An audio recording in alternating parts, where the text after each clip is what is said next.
Hello, VillaBraves here, and welcome back to my custom team tactics career mode with Crystal Palace here on FIFA 17. So we start today's episode off with two good bits of news, as we see that De Sciglio and Lucas Hernandez have both accepted our pre-contract offers. So we're going to go ahead and accept those straight away. So we have a new left back for next season, and also a new young centre back. So welcome to Crystal Palace.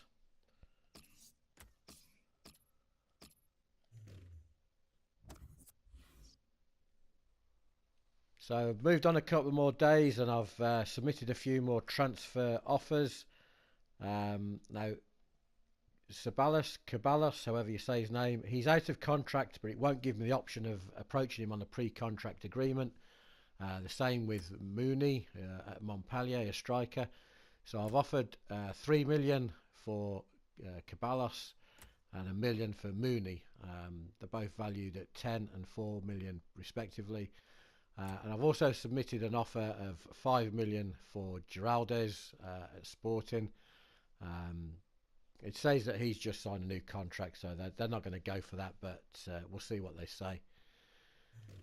So looking at the rest of today's episode then, we're going to look to finish off the month of January and close out the January transfer window as well. So we have a home game against Everton. I'll sim the FA Cup game away at Brighton, and then we have on transfer deadline day itself and the away trip to Bournemouth. So there's the starting formation and lineup for the game against Everton.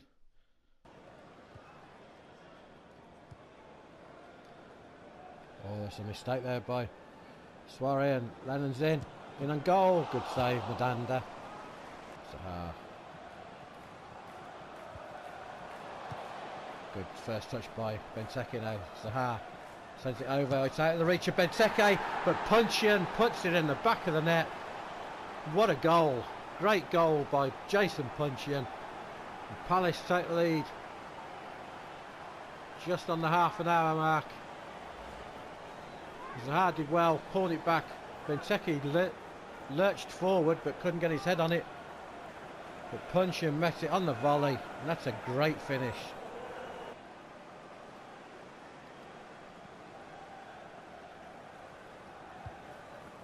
And Palace have the bit between the teeth. And Townsend's in, and Townsend has made it 2. And Palace have scored twice in 2 minutes, and Everton totally asleep at the back. And Andros Townsend gets on the score sheet. Great ball by Cabaye and fed through. I think that was by MacArthur. Townsend makes no mistake.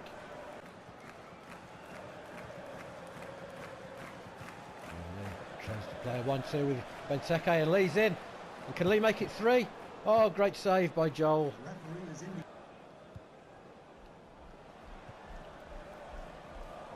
Goodbye.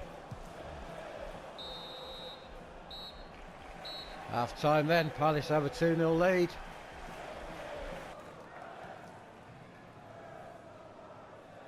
Cabaye 36 yards out, still fancies his chances. He's going to have to hit this pretty hard though. Goes for goal, off, and he still makes Joel save it.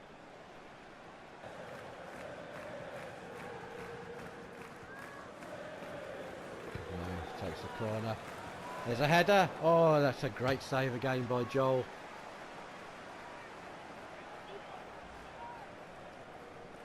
The corner came in, and sure, I think that was Jason Puncheon again and got his head to it. By again, we'll send this in pretty hard and low, and there's another header, and that one hit the outside of the post from Lee. Unlucky. Over to get the ball back.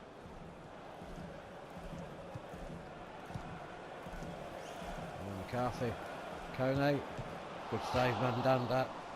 The referee has seen an infringement there and has given a free kick to Everton. A dangerous spot, and we know that Leighton Baines is going to have a go here. Or he's not, he's crossed it.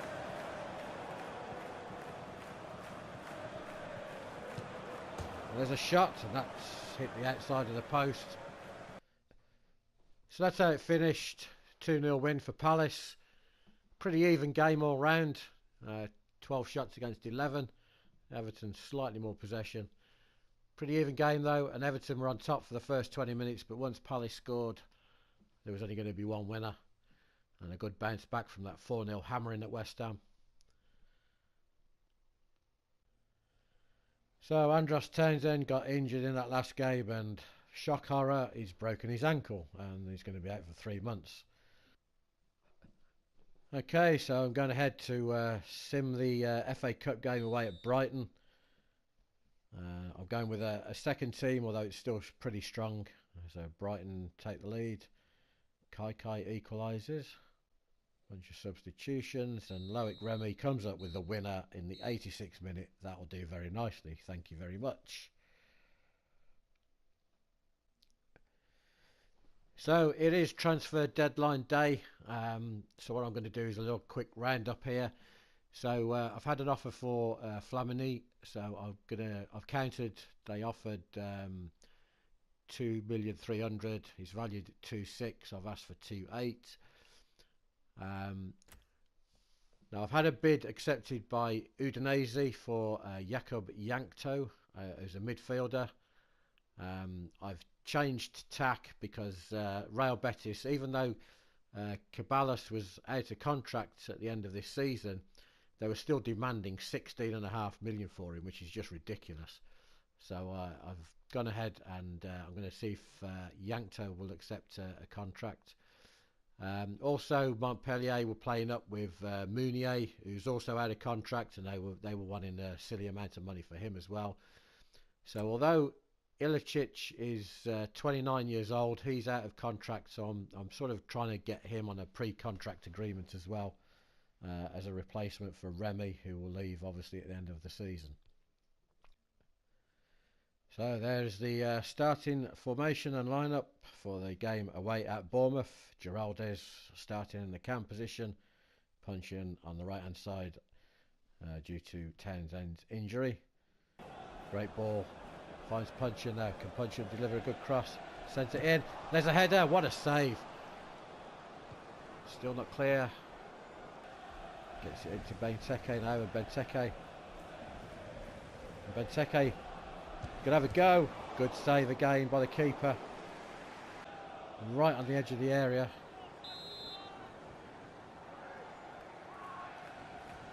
Can Bournemouth come up with something? And it's hit low, and Mandanda makes the save.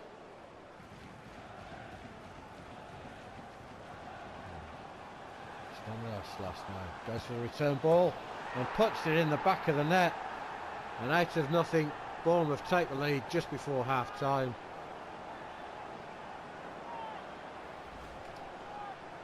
The ball somehow found its way forward and Palace didn't clear it. And Stanislas played a 1-2 and hits it low past Mandanda, just inside the area, and Bournemouth have the lead. Suarez. One last chance for Palace. Benteke. Oh. Half time then, Bournemouth go in to the half time break, 1 goal ahead.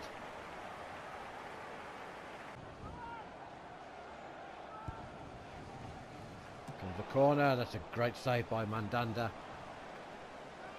Not sure who got the head on it, but Mandanda keeps the score at 1-0.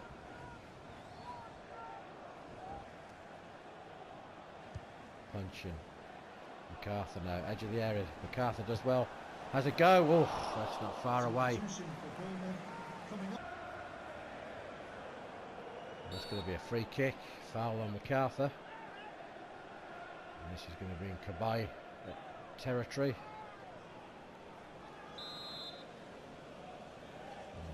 Can he work the goalkeeper, or better still, can he put it in the back of the net? He's going to have a go. Oh, and that's a great save by the keeper.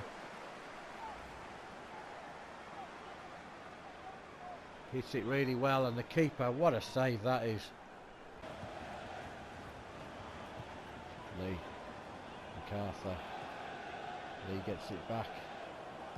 Lee finds the overlapping run of Suarez, feeds it on. MacArthur slips it in. Benteke. Oh, what a save. Benteke steadied himself, side-footed shot, and the keeper, he didn't put it wide enough. Giraldes, great ball in, and Benteke's in. This has to go in. Benteke. Oh, and it's cleared off the line. Can you believe it? Time running out. Palace have to do something. And there's a great ball through. Oh, and he's in. Oh, he's hit the post. Puncheon. Oh, what a save. Unbelievable. So the final score was 1-0, and unbelievable bad luck there right at the end for Palace. And I always struggle at Bournemouth on the broadcast camera because it's so low. But I actually did reasonably well there, and actually more shots, more possession, more shots on target. But we go down 1-0. So we're into the final hours, and I had an offer from Mainz for Connor Wickham at 6.5 million. I upped it to 8.5, and they've gone ahead and matched it. So Connor Wickham will be on the move. The offer that I had from Angers for Flamini, they're going to offer 2.7, so I'm going to go ahead and accept that. So Flamini will be leaving the club. Ilicic is still playing hard to get, so the striker, I might have to look for another striker in the summer. Yankto has accepted his contract offer, so he will be joining the club. Welcome to Crystal Palace. Okay, so transfer talks between Connor Wickham and Mainz have broken down because he's unwilling to relocate. And also Flamini couldn't come to agreement on wages with Angers, so both of those have broken down. And he's now accepted, so he will join at the end of the season. And we've had an offer for Jason Puncheon. Empoli offering 3.5. I'm going to reject it. So there was no more business done in the transfer window, so we'll finish off today's episode with a quick look at the league table. And we've actually slipped down to 6th place now, following that last defeat. Manchester United now go up into 5th, but we're still doing pretty well. There's 15 games to go, so we're still in a good position, and only 3 points behind being in 3rd place, so can't complain. So this is VillaBraves. If you've enjoyed this video, please drop me a like. If you haven't subscribed yet, then please do so. But for now, I'll say farewell, and I'll see you again very soon.